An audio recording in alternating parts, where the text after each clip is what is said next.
Thank you so much for joining in. I'm sure every other person that has registered for this call will also be joining us soon enough. Yes. It's 11 o'clock, and yes, we all know we are here for our live talk. One of the editions we did was last month, and it was an amazing experience. And today we are yet here again to have an exciting experience and, of course, an enlightening moment on the topic, the role of climate smart agriculture in enhancing farmers' livelihoods and sustainability. This is a topic I look forward to. Briefly, let me just say one or two things about Livestock 247 Livestock Conference. It's an online platform that continues to educate issues affecting the agricultural, especially livestock industry, but not limited to livestock. Yes, to livestock industry. Yeah, it's an online educational peer-to-peer platform that serves to answer livestock or agricultural related questions, a community for engagement by livestock professionals, farmers, merchants, and enthusiasts. Yeah, in qualitative discourse. So we are super excited to have every one of us here. Thank you so much for joining. As we all know, climate change has become a topic of discussion, especially in the livestock industry, in the agricultural industry. It is embedded in the 17 SDG. It's one of the goals that we are trying to achieve, climate action for efficiency and effectiveness, even in the agricultural sector. And that is why today we have come up with this topic, the role of climate smart agriculture in enhancing the farmers' productivity, farmers' livelihood, and sustainability. A crucial part of Livestock 247's OINA project is that there is an extension and sensitization objective, which has a methodology of the climate smart agriculture, just for livestock production. Yes, it is intentionally shared during many of our engagements with farmers up north by boosting farmers' adaptive capacity, resilience, resource usage, efficiency in agricultural production system. This is to mitigate the risks caused by climate conditions. Climate change is widely seen as a major threat to everyone, not only in the agricultural sector. And that's why this webinar is built up for that. Without further ado, I would like to introduce us to our speaker in person of Mr. Wilson Wakawa. This is a person that has garnered 6 years of progressive career building in the humanitarian development and market system development sector. It might interest you to know that Mr. Wilson is an impact investor in livestock intervention lead in USAID Feed the Future rural resilience activity on at Mexico. Yes, he has been a part of the team that has implemented so many that has implemented dynamic technical complex programs with diversified implementation modalities. Working with Mexico, USAID funded Feed the Future rural resilience activity. Mr. Wilson played key roles in facilitating economic recovery and growth in vulnerable conflict-affected areas by promoting system change in the market system through innovative approach, promoting climate-smart responsive business models in Northeast Nigeria. And of course, it's going to take over Africa. Similarly, as a program lead, Mr. Wilson has been a part of the Bill and Melinda Gates Foundation-funded poultry development for resettlement, the project team where he supported all aspects of the implementation, market assessment, build farmers' capacity on good agronomic practices, farmers' business schools, strengthening infield supply networks, and expanded poultry livestock markets through collaboration, partnerships with private sectors to strengthen the value chain towards revitalizing the livestock market in Northeast Nigeria. So you see, our speaker is not an alien to the topic, and that is why we believe he will be the best person in the best position to do the right justice to this topic. Without further ado, please let's make welcome Mr. Wilson Wakawa. Thank you so much for being on the call with us today.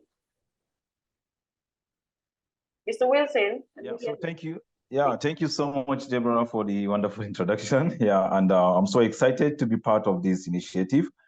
Thank you all. I really appreciate everyone for joining this meeting. I'm so excited, and I believe that all of us will learn together. You know, one thing with this kind of initiative is not just meant for one person. You know, I cannot say that I'm perfect, you know, but I know that some of our audience also, we can also learn from them. Thank you so much. So without taking much of our time, I think we'll go straight to the deal of the day, right? Yes, sir. Thank Deborah. you. All right. Thank you so much.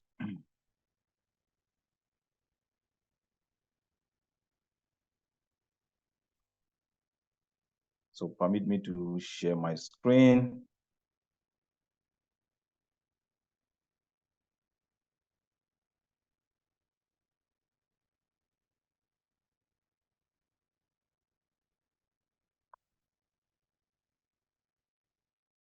Can you all see my screen? Can anyone testify? We can see your screen. Okay. Yes, we can see. Okay, that's perfect. That's perfect.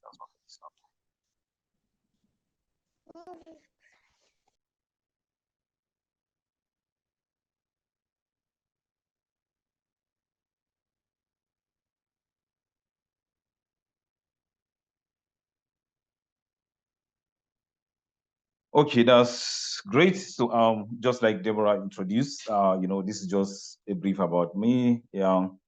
So this is just an outline of what we're gonna discuss today. You know, we want to know about what is really climate change.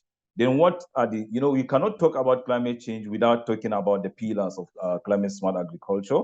We also need to know about why do we need climate smart agriculture. We also have to talk about how does this climate smart agriculture enhance the smallholder farmers' productivity. Then we will also talk about what does a climate responsive business model mean. So these are the few things that we really need to know about climate smart. Yeah. So talking about the climate change, you know, there is something that most people try to they don't differentiate between they don't differentiate between climate change and then the normal weather pattern. So climate change refers to the long-term and significant changes in global weather. You know, lots of things are related to it, especially around greenhouse gases, you know, in the atmosphere. These are the kind of things that we talk about climate change, which leads to global warming. When you see climate change, it's not that short-term or temporary variation in weather.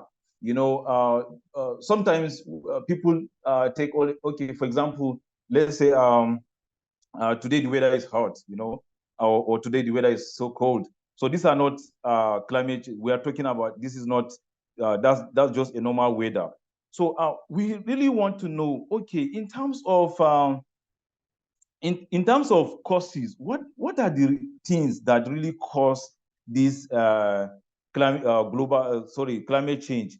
We know that, okay, most of the things that cause climate change is related to human activities. You know, you and I, sometimes we might not know, sometimes we do things knowingly or unknowingly without knowing that, okay, this thing cause some kind of harm to the atmosphere. So some things like, okay, burning of the fossil fuel, all those people that are into generating electricity, you know, cutting down of trees, all those cutting down of trees, most people are guilty of this. You know, so these are the things that causes climate change. We also have to talk about the effect. How about the effect? You know, when you cause these kind of things, there are lots of things associated to it. For example, most of us here, or let me say, all of us here as livestock farmers or crop farmers, you know, most of us, we are into crop agriculture. These are the things that, okay, in terms of droughts, these things causes a lot of droughts. These actions causes a change in rainfall pattern. If you believe with me that, okay, for example, the kind of rainfall pattern for last year, you can't even compare it with this year. Most of us that are in Northeast Nigeria, we've experienced this vividly. For example, in August, this is a month that we all know that the amount of rainfall is so high, but unfortunately this year, August, there was limited rainfall around Northeast. So these are the kind of things, these are the effects of what? The climate change. So we're also talking about flooding. Last year, so many people experienced that flood.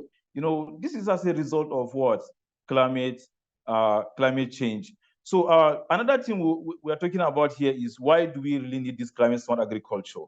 The reason why we need climate smart agriculture, this thing enables farmers to adopt climate smart approaches to help them build more sustainable food system. Not Nigeria alone, we are talking about globally. When the food system, or let me say, in terms of food production, if it's less, looking at the population of the universe, the population keeps increasing, and food security is one of the major things that we really need to address. So looking at all these things, we really need climate smart agriculture because of this, to improve what? Smallholder livelihoods. Most of our farmers, most of our audience are smallholder farmers, and how can you improve their livelihood without practicing climate smart agriculture? So if you look at this illustration, I know that some of you will be wondering why these footprints. Okay, we are trying to just look at the aspect of carbon emission per capita for countries. If you look at it based on this illustration, the blue aspect signifies Africa, which is the less emitter of gases. But if you look at this industrialized nation like the United States of America, all those China, they are the largest emitter of gases. And then if you look at it, Africa are more affected with climate change. So like I was trying to explain, you cannot talk about climate smart agriculture without talking about the pillars of climate smart agriculture. So looking at it, the pillars, we have 3 different pillars. You have to talk about the reduction. So in terms of reduction or emission of greenhouse gases, what are the activities you are going to do to see that you've reduced the emission of gases? For example, now selection of high quality feed that reduces methane released from the enteric fermentation. Enteric fermentation is just the process in digestive process in ruminants, especially all those large and small ruminants, and that process leads to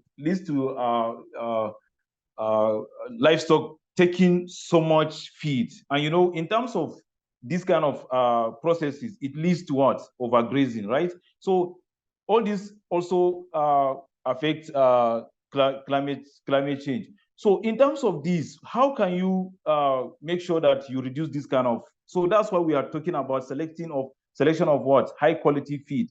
When you select the high quality livestock feed, this will go a long way in terms of reducing the emission of gases. Green grass, or let me say green fodder or whatever, it reduces it also helps in sequencing carbon. So in that aspect, you now try to what? To release the air in the atmosphere, and in that you now control some of the amount released, amount of gases released in the air. So another aspect is what? Trying to promote renewable energy. All this clean energy. We have as rural resilience activity, we work with other partners that promote such kind of renewable energy. We have the likes of solar sisters, we have the likes of power stove and the women who practice brickweight. You know, when you are into brickweight, you know, you don't need all these in terms of releasing fossil fuel. You know, it also reduces that. And you know, the brickweight is very good. It's a very nice fuel that you control the amount of greenhouse gas released to the. Yeah, and we also promote solar power irrigation. You know, some of our partners, they work in Northeast, you know, they work around using solar power irrigation. You know, you don't need any fuel to generate this. And, you know, we have other ones that have hand pump. You know, you just use your hand to pump water and other things like that. All this kind of activity, you try to what? Mitigate or reduce the amount of greenhouse gases. And then we also have practicing the likes of rotational grazing, all this agroforestry, you know, trying to plant trees around your farmland. You know, one thing that most of our farmers are guilty of is planting of trees. You know, sometimes you don't know the kind of the kind of consequences of not planting trees. You know, in the next few years, you don't know the kind of damage it might cause. But you know, with the aspect of trying to promote agroforestry, it will help along. It will go a long way in trying to sequester carbon in the soil. Then another thing is that we try to manage manure and then to reduce methane, just like I tried to explain earlier. You know, trying to like practice some of the things that you cut down emission of carbon dioxide. Yeah. So another aspect of the pillar is what is called the adoption. What are the kind of things that you try to do? What are the things you try to promote? You encourage farmers to adopt and in trying to build their resilience, you know, in terms of shocks. For example, you know, we talk about flood. You know, these are things that might not come might come unaware, you know. So, but there are some stages, there are some things we try to see. Okay, what are the kind of the practices, you know, we change in the lives of our farmers, and then in terms of their behavior, how can they respond to shocks? For example, now we have access to early warning information. You know, one of our colleagues also facilitated an event last year that has to do with early warning information. You know, all these ones, they now try to explain to the farmers that, okay, this year there might be flood in so location. And these are the kind of practices that you try to promote. Okay, since you have this information, what are the things you do? You now try to take some measures. You know, for example, all those the management resources group, they try to see how best they can. Okay, in terms of water canal,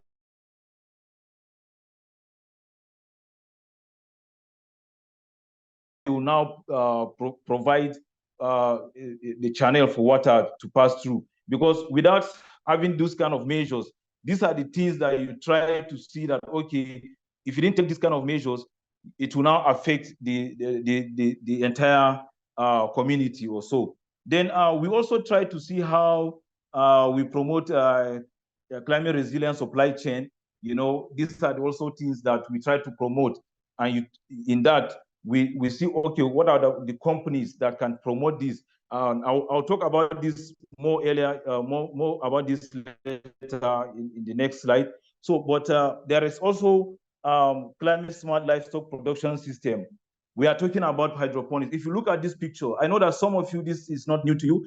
Some of you, maybe it's new. And what I will try to encourage is that you should, this is just an overview. So try to like do some kind of research, or if you need more information, you can always reach out to us. Yeah, so we are ready to provide more information about these things. So in terms of hydroponics, like rural resilience activity, what we try to do is that, okay, we identify a nutritionist in the UK. He came down to Northeast and then train our feed sellers, feed vendors on commercialization of hydroponics and feed formulation. So these are the things that we try to promote. You know,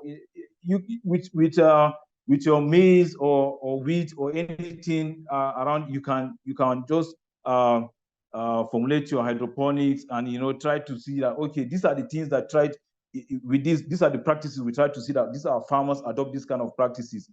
You know, in terms of napier grass and brachiaria, this grass is a deep-rooted system, and these are the things that also sequester carbon in the soil. So we try to promote these practices among our farmers, especially the livestock farmers. So, for example, now in Northeast, we already established lots of hectares of farmland that they are now producing this napier grass to their livestock.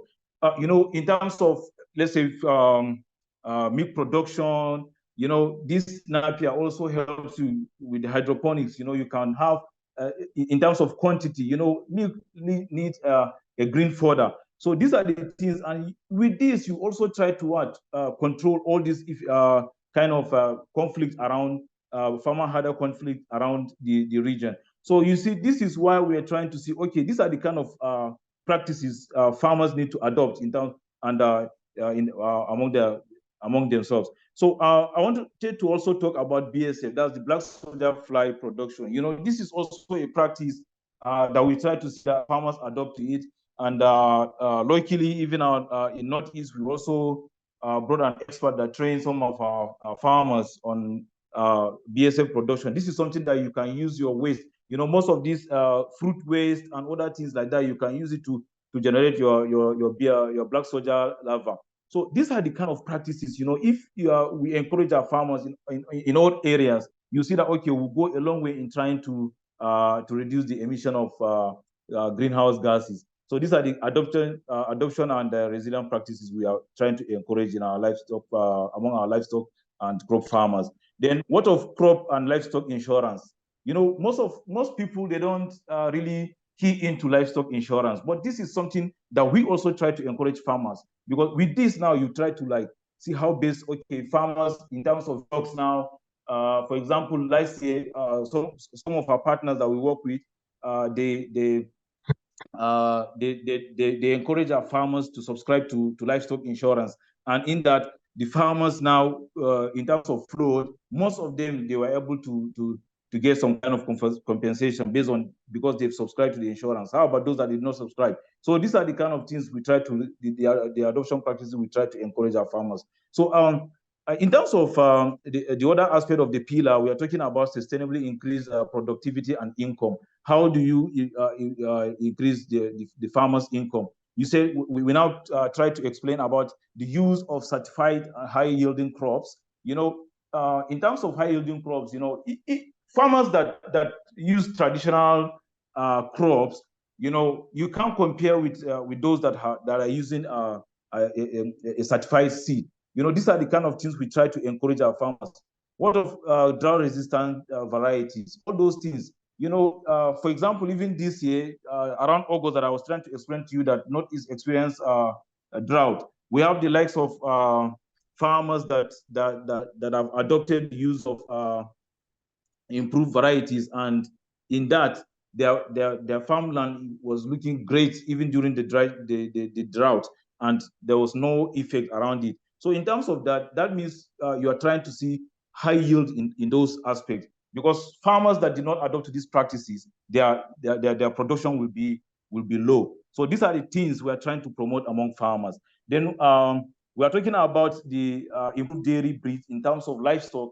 There are lots of breed, in terms of breeding, even our livestock partners, we try to encourage breeding in their business case.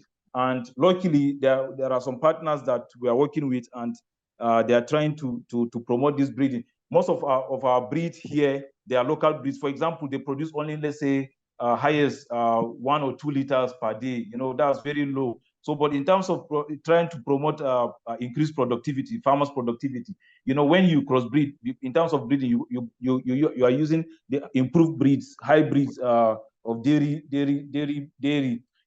These are the things that you try to see. Okay, in terms of income, let's say now you are used to only producing 1 or 2 liters a day, and now you started producing, like, let's say 9 liters, 18 liters of milk.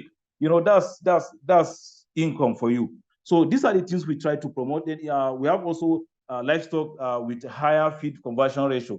I was earlier I was trying to explain about the release of enteric fermentation. There are some some kind of livestock that have high feed conversion ratio, and they are also disease resistant. These are the kind of animals that will give you higher meat. So that means you have high meat, you have what? Higher income. So this is just basically around the pillars of climate smart. So this is just trying to explain about just the illustration, So this is just trying to explain, okay, in terms of decision now, let's say the farmers now, they decide to adopt. What next? If farmers adopt, this is what will happen to them. We are talking about more income. We are talking about food security will improve, due to increased yield and adoption of climate change impacts. So these are the kind of things we try to see. In terms of what if the farmers did not adopt, they refuse. These are the kind of impact that it will cause. The income and the food security will now reduce because of this decision. How does this climate smart agriculture enhance the smallholder farmers' productivity? So basically, this is just an illustration, just to okay. This is just an illustration to show, okay, if farmers adopt to this climate smart agriculture, what are the things that will happen? We talk about increase in food security, income and food security. It will improve, if they adopt. And then we say, if they did not adopt, what will happen? The income and food security will now reduce. In terms of rainfall, because farmers did not adopt to these practices, there will be loss of drought, flooding, even livestock diseases. So these are basically this is just the illustration. So we say climate smart agriculture helps farmers to adopt their farming practices with the goal to what? Increase their harvest, build their resilience, just like I explained in terms of shock, all those unforeseen circumstances. So I was trying to explain this. Climate responsive business models refers to what strategies and practices that prioritizes sustainability and minimize what? Negative environmental impact. So we're trying to promote business case that promote renewable energy. So just like I tried to explain earlier, the likes of power stove, the likes of solar systems, these guys promote they promote renewable energy like the briquette, all those ones, and then it what reduce the number of people that are over relying on all this fossil fuel. So these are the kind of things that can also decrease the carbon footprint. So we are talking about other business model that promote resilient supply chains. That's where the likes of Livestock 247 Kaswa app comes in. With this business model, all these farmers, livestock farmers now, Livestock 247 have a platform that connects buyers and sellers, and then it also provides lots of information. Some of the things you don't even need to go or step out. When you are stepping out, going to the market. You use what all these automobile. They use you try to what increase carbon greenhouse greenhouse gases. But when you limit your movement with these things, all these automobile, these are the things that you try to what you reduce the emission of greenhouse gases. So these are the kind of business model we try to explain to promote. The likes of Kaswa app also, you can also aggregate your grain, you can even sell your grain, everything around without even stepping out. So these are the kind of business model we try to see how we can promote better. Then talking about regenerative agriculture, the likes of Albir and Agro, these are partners around Northeast. We try to see how best they can promote to reduce all this use of chemical fertilizer, chemical things like that. So these guys also promote all those natural things. So this is where I'm trying to bring out our notice to our farmers.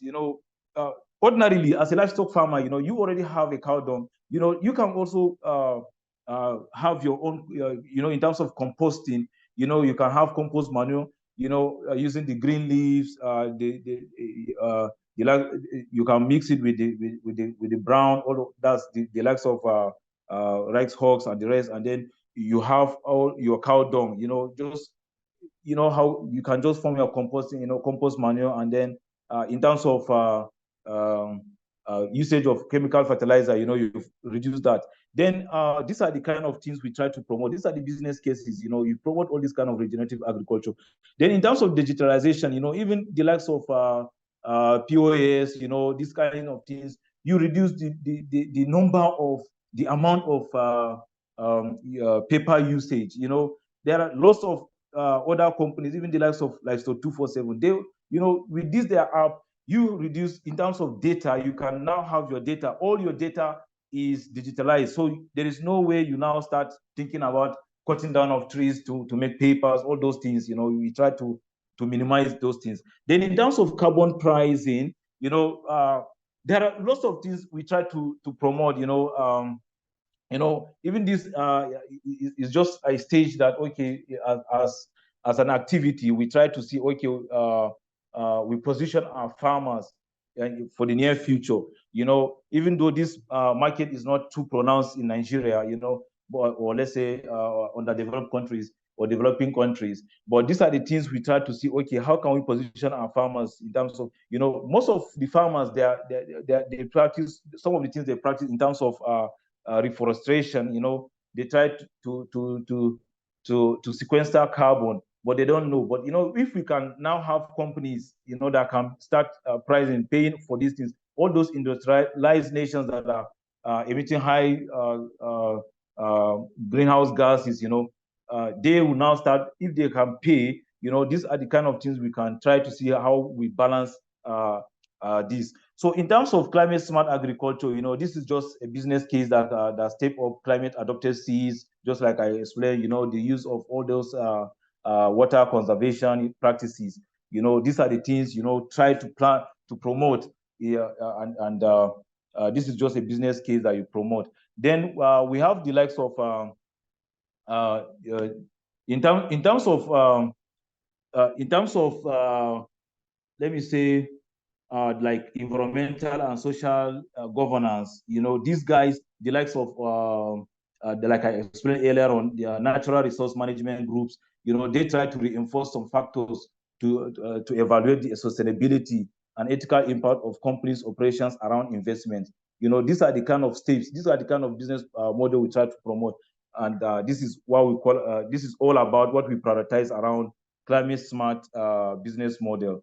So talking about recommendation, what are the way forward now for us? Now that we've known that, okay, we've known about the causes of climate smart, we've known about the effect, we've known about all those things that we've explained. So what are the recommendations now? We said, okay, let's try to see how best we promote. In terms of input suppliers now, we know that these people are business people, and someone might just go by what farmers need.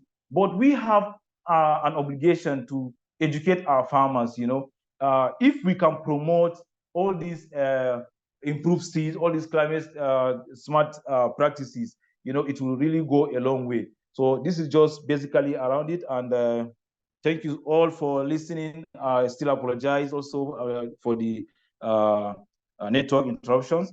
So, but we've come to the end of this initiative for now. So this is I will now give you the floor for questions, and then if there are other people that can also chip in some things, you're welcome. Thank you so much. Deborah, over to you. Thank you so much. Thank you so much, sir. Thank you so much. Oh, this is such an experience. I mean, there are many things that a lot of us are aware about when it comes to climate smart agriculture, but little do people know that this actually has a whole lot of things to do in affecting the farmer's productivity, whether a smallholder farmer, livestock farmer, what have you. It really has a lot to do. So I believe we have all learned one or two things. It's a take home for us. Please, if we have questions, I dropped in the chat box if there was questions from any one of us that we could drop it, but I didn't get any signal from there. So please, if we have questions, can we please signify and ask it as an individual from Mr. Wilson?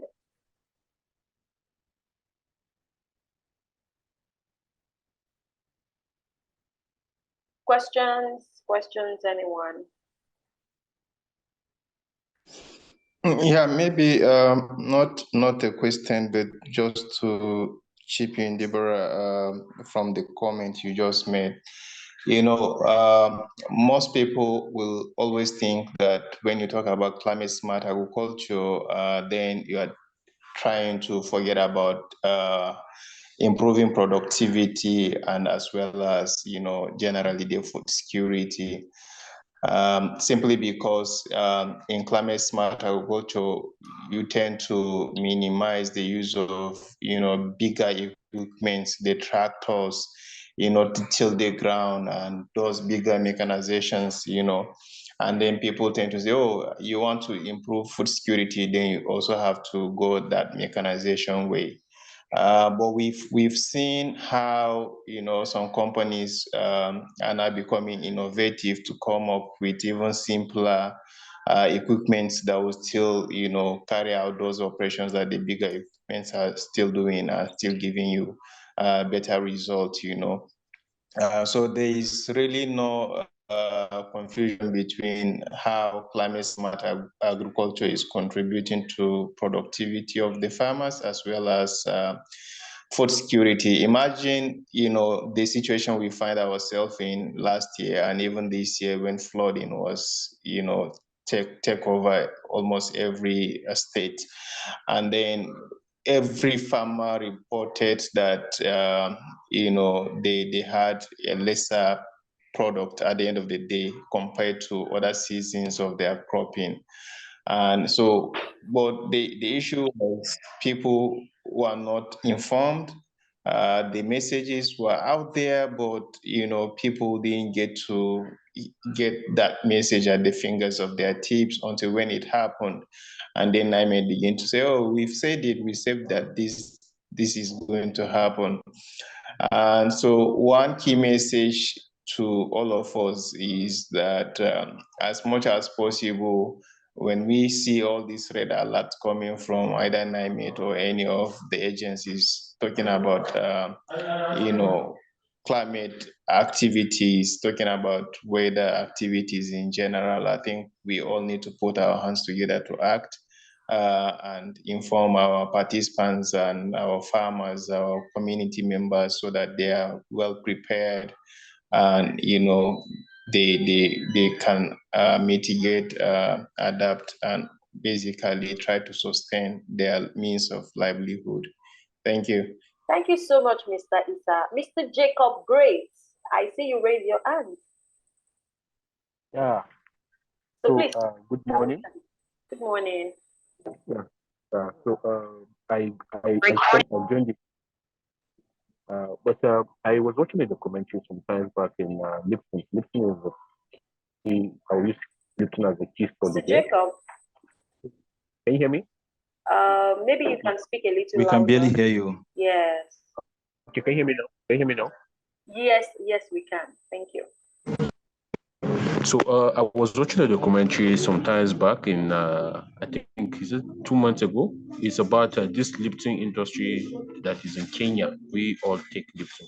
So what the citizens of Kenya were complaining was the Indians came with factory with tractors, mechanized agriculture, bringing in and reducing the workload by virtually more than 80 or 90%. Machine have taken over the workforce. As a matter of fact, their youths and their women, both young and old, are out of jobs. So by this carbon emission and carbon system that I see we propagating, how would it caution such effect? Because I'm sure with the use of mechanized farming, it emits gas in the ecosystem as such. Is one of the main factors where feed the nation, where the carbon green gas is reduced to at least to minimum. So with such, I'm sure if we're going to go into an eco-friendly system of agriculture, then the output will not be as massive as when compared to mechanized agriculture. I don't know where if such have been put into place to ensure such scenario avoid this stuff, because people will be out of job, undisputed truth. If yeah, people go out of jobs. That's the honest truth. The mad, like perfect example, what's happening in Nigeria now? The cost of food is crazy, like crazy. Yeah, it's very crazy. It's huge, and it's because of lack of input. Most of those people farming are peasant farmers. They can't meet up to mechanize the large standard and large requirement. Yes, that's the best word to use. The high number of people that need to feed. Countries like US, California, Texas alone, the food Texas alone can feed more than 30 states in US. So I don't know if such, like for example, Nigeria is only the north that produce food, to the best of my knowledge. So I don't know if such have been in place to caution such ripple effect of green gas farming. Yeah. Thank you, Mr. Jacob. You raised a very, very sensitive question. So I'll give it over to Mr. Wilson. Over to you, sir. Yeah, okay, thank you so much for that question. In terms of trying to see how we balance the mechanized farming and then the use of minimal tillage, if you observe, even during the presentation, I try to encourage, I emphasize more on use of improved practices. Such seed. If we promote or encourage our farmers to use improved variety of seed, all those drought resistant and then all those high yielding crop variety, it will really go a long way. Because realistically now, if you yourself mentioned it that, okay, most of our farmers are small scale farmers, okay, but how do you think that, okay, if you are comparing the kind of mechanized farming in US now and then the kind happening in Nigeria, so which one do you think will thrive more in Nigeria? It's better we promote or encourage our farmers to use the improved variety than encourage all those kind of farming. So this is just basically from my own end, but I don't know if there is any other person that want to contribute more to this question. Like I said, this kind of initiative is not just for one person, but we are all here to rub minds together. Thank you. Thank you so much. Hi, good afternoon. Oh, good afternoon. Just want to add to the conversation. All right. Of course, there have been a lot of arguments, counter narratives around the impact of climate smart approaches, particularly around the use of mechanization, as mentioned by the person who asked the questions, compared to other climate smart practices that discourage heavy mechanization on the farm. But sometimes we need to look at the trade-off, and it depends on the angle you look at this from. Now, climate smart practices is a very wide range. It is not only limited to mechanization. Climate smart practices starts from even the identification, the selection of your input seeds. What type of seeds are you using? Are you using a seed that is smart, or you are using a seed that is not climate smart? Like Wilson mentioned at the point of presentation, we saw this year farmers who had access to drought-resistant seeds faring better than farmers who use every other seed.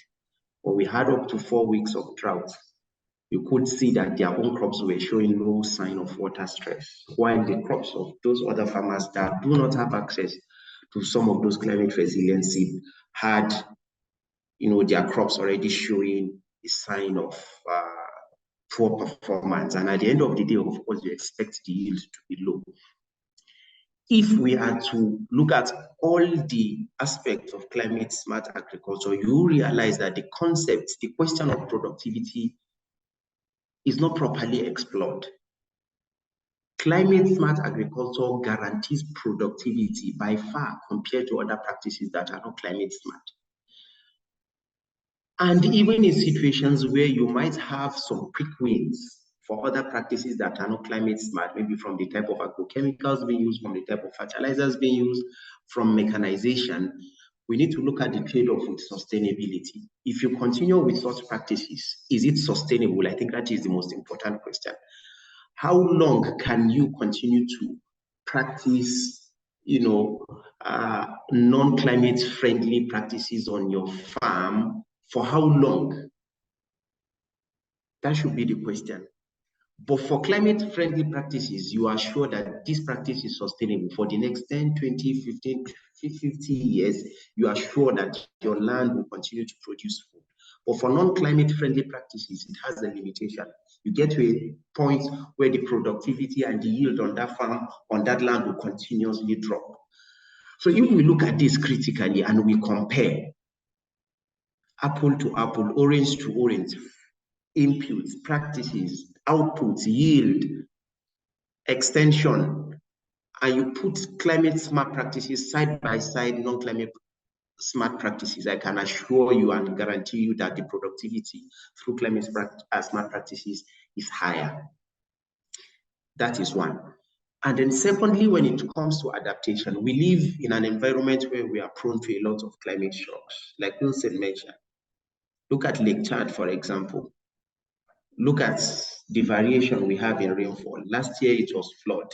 This year it was drought. You don't know what will happen next year.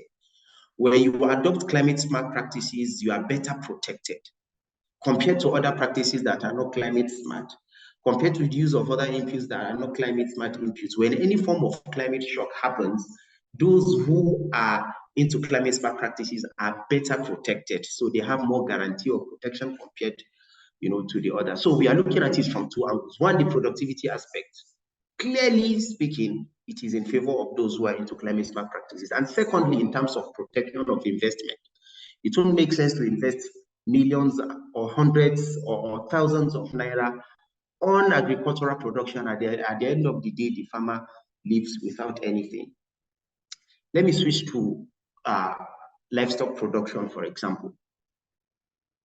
Wilson mentioned BSF, black soldier fly. It's a technology that is used as an alternative source of protein for livestock. If you look at it critically, it is climate smart. And in terms of productivity, the productivity of farmers are better when they use these sources of feeds compared to using other sources. In what sense? Mostly when we talk about alternative sources, we are looking out for sources where human and animal don't necessarily need to compete for certain things. Soybean being one of the major sources of protein in poultry feeds, for example, is a commodity that human and animals are competing for. And that will put stress on that particular product.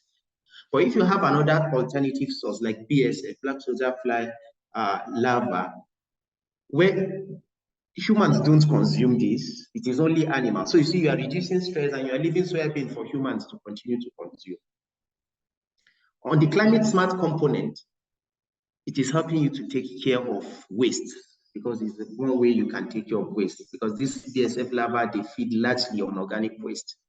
And you also have two major products coming out of the process, the larva, which is the feeds for animal, and secondly, you have organic fertilizer coming out of this. So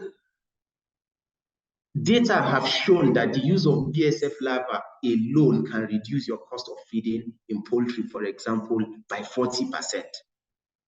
So, just coming back to the general question, the question of productivity, is it really true that if we do not go the climate smart way, are we really productive? Is the profitability really there, or it's an assumption? I think these are things we can always continue to explore. The arguments are there in the field, but for those of us who are on ground, who are on the field, what we are seeing is completely different from some of those arguments you see in text, you see, some of those theoretical conversations. I think this is the little I have to add. Productivity is more guaranteed with climate smart agriculture. Protection of investment is more guaranteed, and sustainability, because whatever we do, we need to protect the Mother Earth. Thank you. Thank you so much. Thank you so much. Thank you so much. This is Wow. I am wild actually. Thank you, Mr. Abdul Fattah. Abdul Fattah. Thank you so much for your contribution. Because of our time, we will not be taking any more questions. I know we all have one or two things to say, but you know, our time schedule, we are really far above the time schedule. So I will just entertain one last question.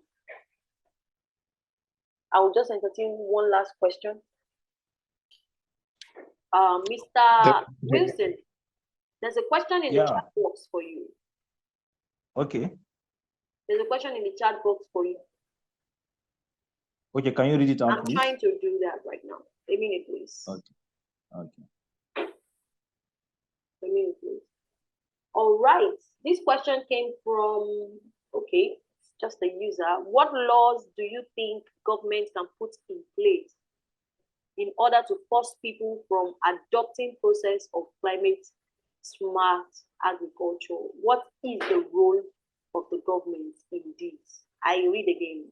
Maybe you can understand better. What laws do you think government can put in place in order to force people from adopting processes of climate smart agriculture?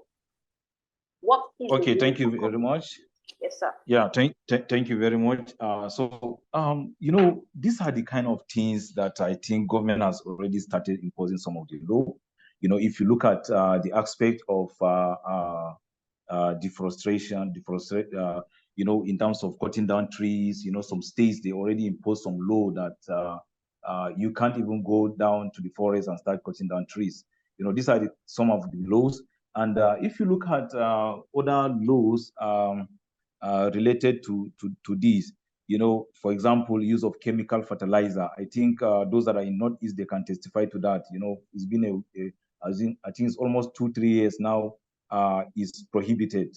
So these are the kind of things, you know, when that kind of law has been imposed, that automatically forces the farmer to now look at other alternatives. You understand? So I think the government can also go a long way in terms of all these things, you know, if they can enforce this kind of laws, okay, use of other things that are promoting greenhouse emission, you know, greenhouse gases, you know, these are the things that we can also try to see, okay, the government can come in terms of all those industrialized areas, you know, they can impose some kind of law. Okay, you are now emitting lots of gases. Then what are the ways you can try to see, okay, if you can set a price around that, okay, these are the things you now be paying, and then look at other areas that are highly affected.